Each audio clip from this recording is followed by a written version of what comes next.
Now, 50 years ago today, housing campaigners disguised as security guards stormed the Centrepoint building near Tottenham Court Road. It had been empty for years and they were making a point about a lack of housing in London while properties remained vacant.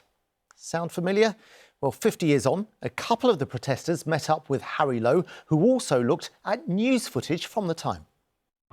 The occupiers bluffed their way in last night. Two of them, wearing security guard uniforms, were let inside the closely guarded building. It's 1974 and London is in the midst of a three-day week as strikes grip the country.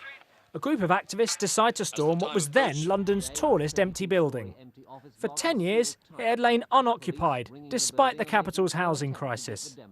It was just mocking. You could say it's a big phallic symbol, really, just there, standing there idly while people were going about their lives, living in tents, having their homes and their streets smashed up. Very antisocial when you think about the impact of empty houses on a local community. Police ringing the building are making no attempt to get the demonstrators out.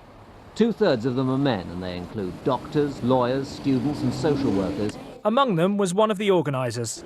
I stood on the balcony out the front of the Centrepoint there with my megaphone, and we had a banner up in saying, "Hoot if you agree," and everybody hooted. It captured the public mood. That's my main recollection, that the public were behind us at a period of great sort of darkness in this country, because this place was an affront to London's homeless, affront to the housing crisis. The group came out as planned, acknowledging their supporters.